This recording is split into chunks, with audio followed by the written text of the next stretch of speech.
Okay, today I'm going to model mitosis, and we're going to do it with a simple organism. In this organism, it's going to have, we'll make it 4 chromosomes, and I'll add those other 2 in just a second. And so our diploid cell is going to have a diploid number of 4.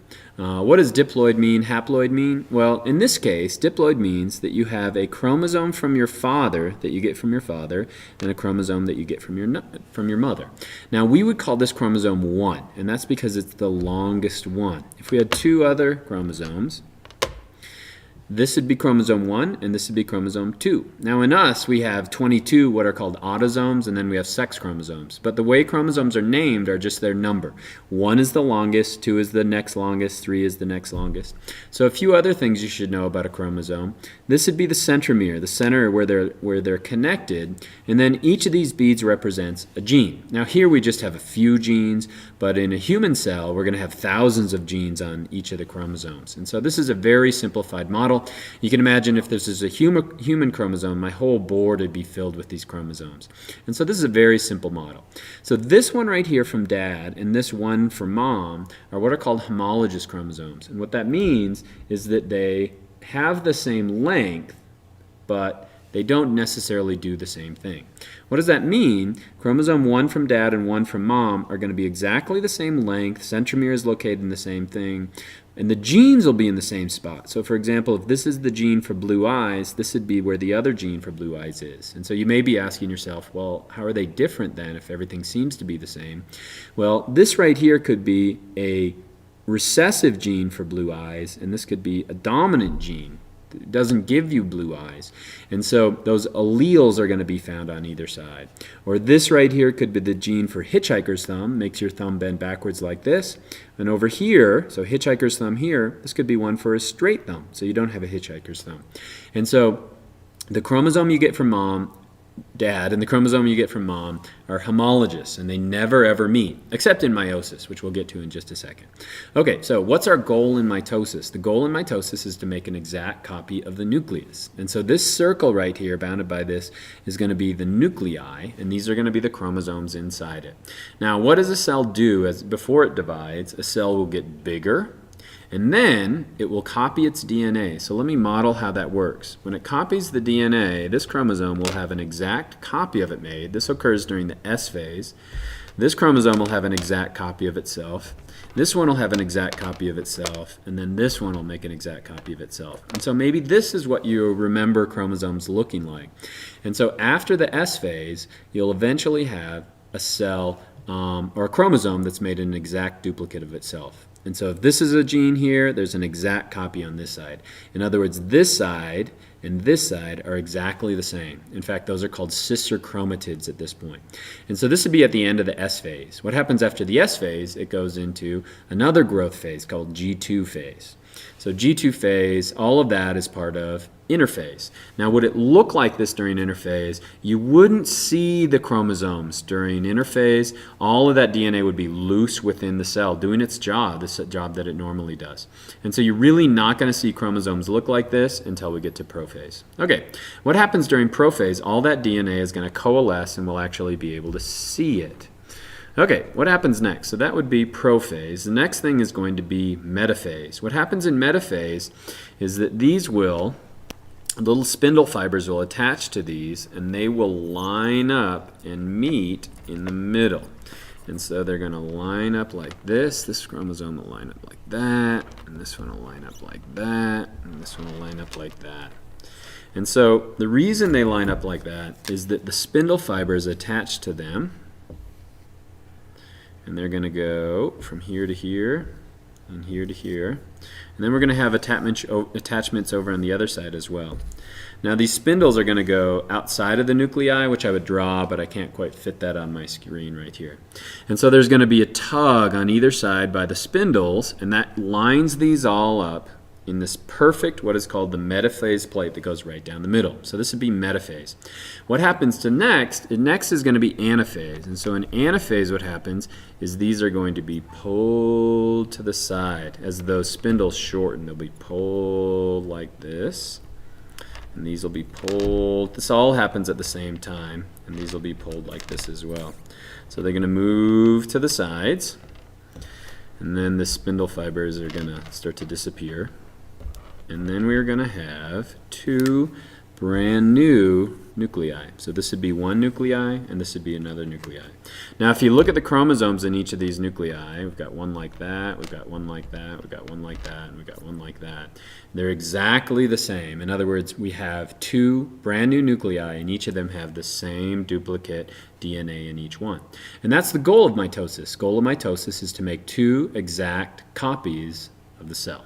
Okay, so I'm going to take a minute and clean this up for just a second, and then I'm going to show you how that differs from meiosis. So in mitosis, we're making two nuclei, and those nuclei are going to be exactly the same.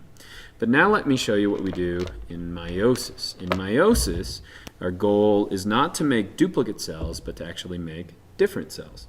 We make genetically different cells. And so how does it start? Well, it starts the same way. The cell's going to make a copy of itself. And so it's going to go through a growth phase, so the cell will get larger. It's then going to duplicate its DNA, so it's going to duplicate its DNA like that, and like that, and like that, and like that. So this is going to be at the end of interphase. So the cell has grown, it's copied its DNA, and then it started to grow again. But now we're going to have something different happen. And so in meiosis, we have two divisions. And so during the first division, what will happen is the homologs will come together. And this forms something called a tetrad. And so we'll have this homolog together and this homolog together. In other words, the chromosome that you get from your dad and the chromosome that you get from your mom will actually come together, and they'll wrap around each other like this. They line up along the middle, so this would be in metaphase 1. And they're going to, this actually happens a little before this during prophase, but what will happen is that they're going to wrap around each other so closely that portions of one will switch with portions of another. And portions of this one will switch with portions of another one. And so during prophase 1, they're going to switch bits of them. Or this one right here, it might pop off here, this little gene, and it might switch with another gene over here. So it'll switch like that. And what that gives us is variability. And so this would be during prophase 1, we cross over, and so we switch some of the chromosomes. Another important thing happens at the next step, which is metaphase 1. This might line up like this, but it also might line up like this. And this might line up like this, but it also might line up like this. And this is called independent assortment, as I start to lose one of my chromosomes here. In other words, depending on which side they line up on, they're going to be pulled in a different direction. Now, why is this important? Well, let's say this right here is the gene for Huntington's disease. Huntington's disease means you're going to die when you get to be 40 years old. And if it lines up like this and goes to a sperm or an egg over here, then you're going to get Huntington's. But if it goes over here, you're not. And so this, when you draw a Punnett square, is where that actual genetic 50-50 split takes place. That's called independent assortment. Okay, so now what happens next? We're going to attach a spindle on each of these. So there's going to be a spindle here, and there's going to be a spindle here. And that spindle is going to, during anaphase 1, it's going to pull them apart. So these are going to pull apart, and these are going to pull apart to the side. Now what happens next is we form two new nuclei. So I'll do that like this. So we form two new nuclei. And now the next thing we go through is we don't go through another interphase. And so there's no interphase, but what happens next is it will actually line up again. So it'll meet in the middle, and these will meet in the middle like this, and then it'll simply split them in half. So this one will go this way, this one will go this way, this one will go this way, this one will go this way. The same thing will happen here. These will get split to the side, and these will get split to the side. So what is that? Well, we now create 4 cells. So here's one cell, here's another cell, here's another cell, and here's another cell. So in meiosis, what we create are 4 nuclei. And how is this different from mitosis? Well, we've reduced the numbers of chromosomes. There's 2 in each one. And also we've made them all different. And so if you look at the color combinations in each of these nuclei, it's totally different. And so what do these become? Well, in males, each of these 4 become a sperm. And so each of these will swim off to be a sperm. But in eggs, it's a little bit different. In eggs, let me put this one back for just a second. In eggs, one of these will be chosen, let's say this one. One of these will become the chosen one, and all the other ones will form something called a polar body. In other words, they won't be used at all. And the reason that is in an egg is that there's a lot of other part to an egg. There's going to be all the mitochondria out here, and there's going to be all of the endoplasmic reticulum, and there's going to be the Golgi apparatus, and so there's all this other parts in the cell. And so on an egg, you're going to choose just one for the nuclei, and that's going to be that one chosen one, we'll call it. Okay, what happens next in the circle of life? In the circle of life, the next thing that happens, let's imagine this doesn't come from the same egg. This sperm is going to fertilize this egg. And so this sperm is going to fertilize this egg.